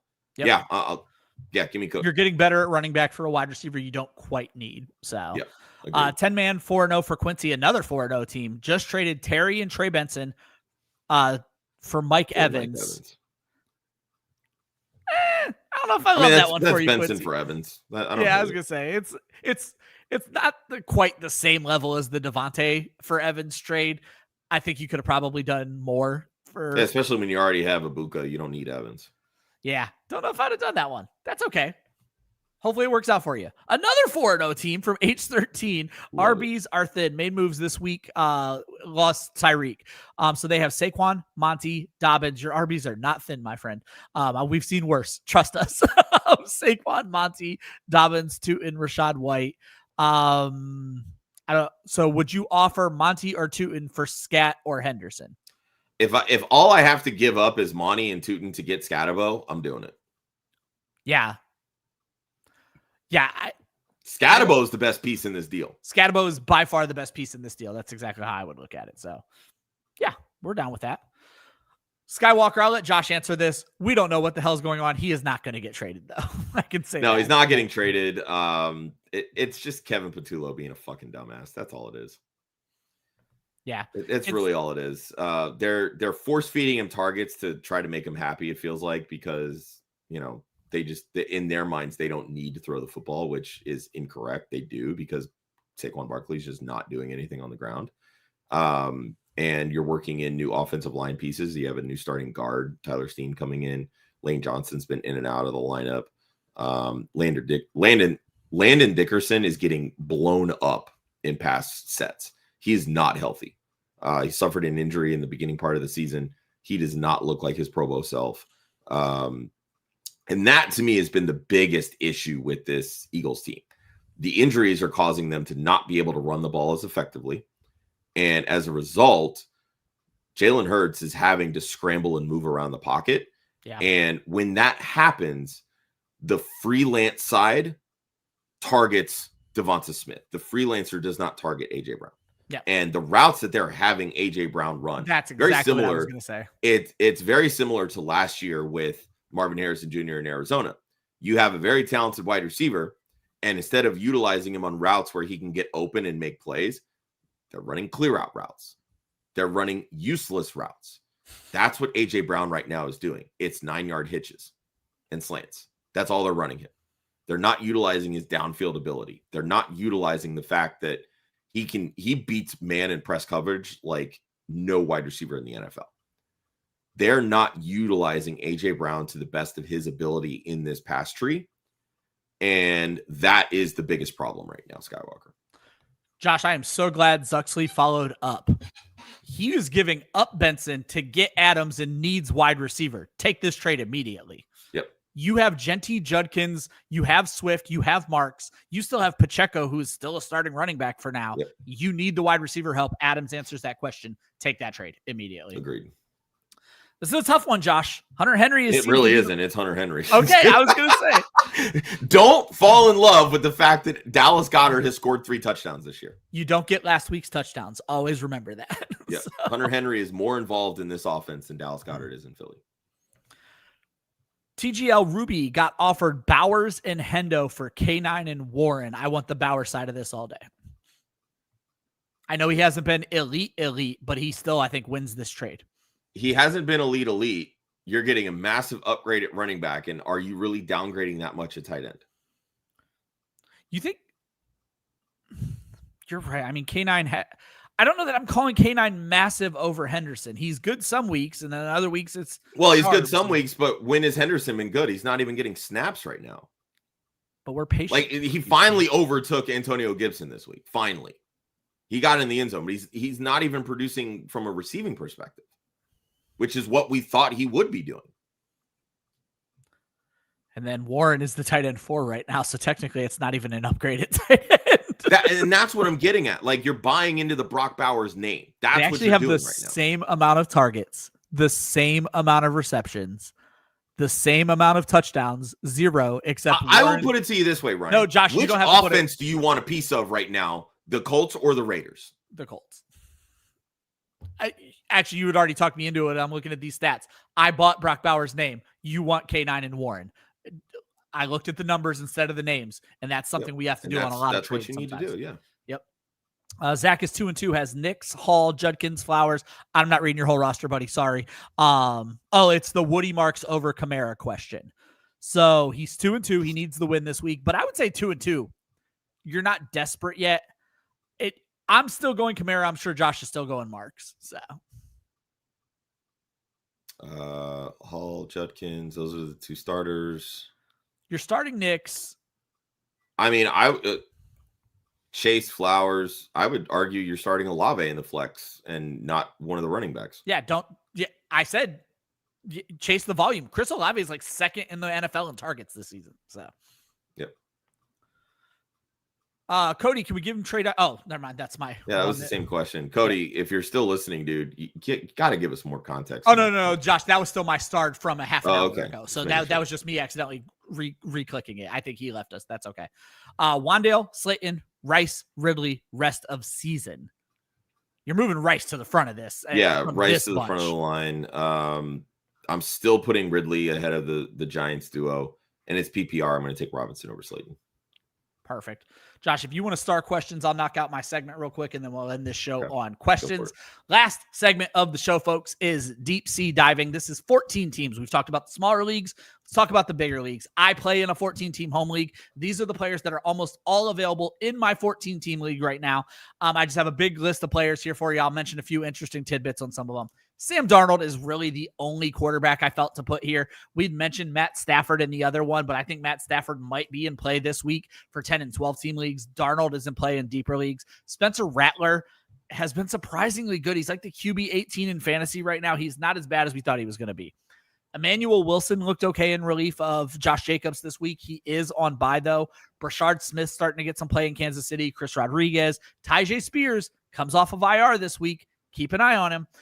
Juju Smith-Schuster, Adonai Mitchell had a big game with Alec Pierce out. He did, of course, bonehead that touchdown, but hopefully he gets another chance. Troy Franklin is still doing things. Jaden Higgins finally starting to show up on the stat sheet for the Texans. Kavontae Turpin, if you're looking for another piece of that Cowboys offense. Christian Kirk I put on this list. He should have been moved up to the 12-team list. You guys are all about Christian Kirk. Malik Washington, this is where I'd be looking for him. Deeper leagues. Jalen Hyatt, friend of the show. Josh has been a Jalen Hyatt guy for a long time. I think he's going to get some opportunities now. Same thing for Isaiah Bond. Did a little thing for the Browns recently, and now Cedric Tillman's out. He's going to see the field more. If you're looking tight end, Dalton Schultz is still doing something for Houston. It hasn't been big. Jake Tongas for at least one more week for the San Francisco 49ers. And it looks like, Josh, AJ Barner is working ahead of Elijah Arroyo for the Seattle Seahawks. Yeah, I added Isaiah Bond and Tyjae Spears into this. I was going to say, I didn't remember adding them, but I was like, damn, I'm really smart. Turns out Josh is really smart. Yeah, Tyjae Spears is eligible to come off. I believe the Titans have already opened up his practice window. Look, we've talked about this with that Titans offense. They've paced the gauntlet of defenses right now. And that, I think, has obviously contributed a bit to Pollard's struggles. And we've talked about this for years. Pollard operates so much better in a complement, in a timeshare. That's what keeps him going. So when you're feeding him 80% shares, you're going to get efficiency 30% production. Yep. But Tyjae Spears helps lighten that load. We know how electric he is with the ball in his hands. That's the kind of complement that Tony Pollard needs. He needs to be able to rest more to be more efficient.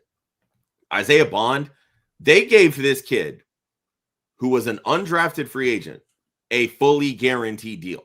Yep. And there was a lot of talk that Isaiah Bond could have been a second-round pick, had he not had some of those off-the-field issues that creeped up right before the draft. Cleveland likes him. And they like him so much that they gave him a fully guaranteed deal. Tillman comes down. Injury. Jerry Jeudy can't catch a cold right now. Why not get the kid? So, at a certain point, they're going to move off of Joe Flacco because he's not winning in football games. He's not even looking good throwing the football, quite honestly. This offense is going to be run first, play defense second, throw the ball third. But when they're throwing the football, it's going to be to the tight ends, and they need a legitimate, top target. Why can't that be Isaiah Bond? Like, to me, he's a stash play until we see sort of how this offense takes shape. There we go. Josh, let's end this show with the last run of questions. Marcus Campo, QJ in London for Jameson Williams or Javonte Williams. I don't know which one he means here. So let's assume. I don't even know which one to assume. Javonte. I guess, does it even matter? It may not.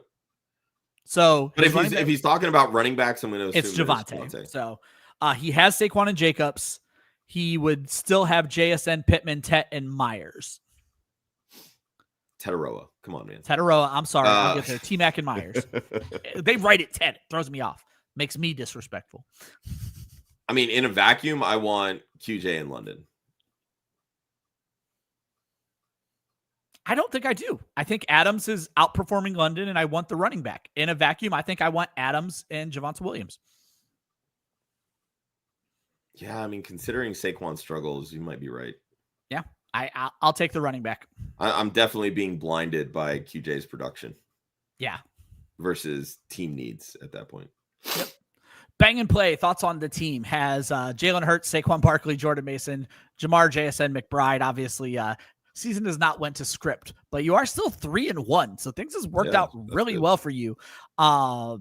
Has Tetaroa McMillan, has Jacoby Myers, has Ricky Pearsall, has Travion Henderson, Brian Robinson on your bench. You're not the CMC owner. I would not be holding on to Brian Robinson for any reason. And Joe Mixon on the bench. If that's not in an IR spot, I think both of those guys are droppable. I'm not going to give you any trade advice because that's just really, really hard to do. But if you could, I guess, Josh, package. Does he? Dude, if I could find a way to move off of Jamar, if I could find a way to move off of Barkley. I was going to say, does he go wild and package Saquon and Jamar and go after some really big names? I wouldn't even say big names. You just follow the production. Use the name value of guys that are underperforming to go get players that actually are performing. Yeah, I think it's fair. Quincy Davis says, RJ Harvey is on waivers. Would you drop Higgins or Brown? Certainly not Brown. There's an argument to be made for Higgins. If you're never going to start Higgins and you have the patience to wait on RJ, I'll make that. Yeah, I would too. Marcus clarified. It's tough because, again, the name value, but I don't have any T. Higgins because I was fading him in cost all season anyway. But yeah, I mean, look, if you're getting by without Higgins right now and you don't need him, be patient with Harvey. There you go. Stephen McMahon dropped Hendo for Woody Marks. I'm not going that far, Josh. They feel like similar players. I understand Marks is getting his opportunity now. I still believe Henderson will pop as the season progresses. Yeah, I agree. Right now, I want pieces of the Patriots offense. I can't believe I'm saying this over the Texans. It's definitely a waiting game with Henderson. I'm not going to deny that. The same thing with RJ Harvey. Woody Marks obviously popped this week. Hendo did score a touchdown, which is promising. And the fumbles are catching up to Antonio Gibson. They're not going to catch up to Ramondre, but they can catch up to Antonio Gibson. And if that's the case, Henderson's going to take over that RB2 role. H13 said there's a 3-team trade where he sends out Barkley and Monty and gets Judkins, Hendo, RJ Harvey, and McLaurin. Is this enough compensation for Barkley for you, Josh? I like Judkins, but that suspension is there. Exactly. No, it's not. There's too many question marks with all those. And you're dropping 2 guys by doing this because who are you also dropping? Henderson and Harvey is still a waiting game. So basically you're trading 2 pieces for 1 because McLaurin's out. So no, that's not enough to move Barkley in my opinion. Josh, do we have a deep wide receiver stash? I don't think we can consider our boy Ayumaner a stash anymore. I'm just kind of scrolling through. I mean, really, it depends on the size of the league for really what we're talking about. Luke McCaffrey. Looking through, Luke McCaffrey might be a good one. Yep. When you look at Debo's production, it doesn't match the usage. He's playing over his projection at this point, which again, not a bad thing, but it just tells you that he's more than likely to regress to the mean. McCaffrey has caught a touchdown in 2 straight weeks. There's still the question marks with Terry McLaurin, whether he'll come back sooner rather than later, how effective he'll be when he comes back, if he comes back. Luke McCaffrey starting to see more run. I think that would probably be the best example of somebody that you can keep an eye on and stash. There you go. Fremont French fries, and now I'm hungry. Trade Kamara for Debo straight up. If you need wide receiver and you don't need running back, I think this is a fair trade. So yeah, I agree. I think it's a fair trade. Drop Bill for Marks. Josh, I might finally be on board with my first Marks question because I am so disillusioned with Capitol Hill Bill. I think I would make this drop. Yeah, I'm okay doing it. Essentially, Marks is what we wanted Bill to be. You are 100% correct on that. Running back snaps this week for Washington between McNichols, Rodriguez, and Bill. 2019. There is no lead dog in that Commanders offense at all. Yeah. Fantasy sports. Where does he need to improve? They just lost Tyreek Hill. They have Drake London, AJ Brown. They're going to need to add a new 3. They have Derrick Henry, Christian McCaffrey, Jonathan Taylor. They also have Benson and Rice on the bench. Josh, I think this is a question of patience. I know you can't wait too long. You have the right players in the right places. They need to all kind of start showing up, because if you look at this team, London is his 1, AJ Brown is his 2. That's good. CMC is his 1, Jonathan Taylor is his 2, Derrick Henry is his 3. That's great. And you have Benson on you have Trey Benson and Rashee Rice. Honestly, Josh, I don't know how deep this league is. You might take Benson and Rice and go buy a great wide receiver 3. And I'm talking a great wide receiver 3. Yeah, I mean, shit, you could even look like for some of the Derrick Henry trade questions that we've gotten this show, try to move Henry for someone like Zay Flowers. Yeah. You've got Benson. Keep Benson. That's a good 3. point. Yeah. I would hate to say trade AJ Brown. It's not because I'm wearing an Eagles hat. It's just because you're drastically losing ROI by making that move. But that's what I would try to do, is try to sell the name of Henry, but kind of similar to AJ Brown, you might be losing some ROI by doing so. Yeah. Smitty, it's a little early for start sit questions. We'll do a lot more of those tomorrow and Saturday, but right now it's Benson and Monty for me because of the matchups, Josh. Yeah, that's kind of where I would lean. Monty versus Marks is definitely close. Marks has a really good matchups this week. Yep. H13, give us your top 3 from this list, Josh. Horton would be the first one. Oh, Slayton's number 1 for me. No, I like the Seattle offense right now. Yeah. JSN is doing the damn thing. I get it, but they're involving Horton quite a bit. So I would go Horton, Slayton, and then I think I'd go Bond. I think the Browns are going to fuck around and find out. So yeah, they might need to. Yeah. I think I'd go Washington though with that Tyreek injury. Yeah, Washington he's gonna see some more run in 2 wide receiver sets. So, because I can't imagine they want to trot out Nick Westbrook-Akine. Dude hasn't played much and he's looked like shit throughout the preseason. So, Josh, any chance you're playing Spencer Rattler over Brock Purdy in a 2 QB league? Purdy dealing with the injuries on a short week. I believe they get the Rams. Yeah, it's the Rams. I don't hate it. Like, Rattler gets the Giants. Like, that pass rush is elite. Don't get me wrong, but yeah, they got after Justin Herbert this past week. So yeah, but I mean, Herbert was down. The offensive line there in the middle of that game. Yeah, like that offensive line was rough. And Mekhi Becton also dealing with an injury, so he wasn't 100%. Real quick, Josh, on that last question, would you put McCaffrey ahead of the waiver wire names that we just listed? Malik Washington was your pick. Yeah, I would as well. So yes, put him third. All right, guys, you're killing me now. Last question. We're getting the hell out of here. We'll answer all other questions tomorrow night and Saturday. Josh, is Joe Mixon droppable? If he's not on your IR, the answer for me is absolutely yes. I'm fine dropping Mixon. Do not care if he comes back this season. Guys, we got to get out of here. It's a 100-minute show. We appreciate you guys. Bryce, Josh will try to answer you in the chat. Here's the long and short of it. Club Fantasy will be live again tonight at 10 o'clock with Sam Holt. And I'm blanking on her co-host name right now. Tate. Derek Tate, thank you. Sam Holt and Derek Tate live tonight at 10 o'clock. Tomorrow night at 9 o'clock, me and Josh live again, maybe with Joe Zolo. And for start sit questions, every Saturday, we do an hour from 11 to 12, almost an hour and a half, certainly almost 100 minutes on today's show. Good luck on your waivers, guys. We're getting the hell out of here. We'll see you next week. Every Tuesday.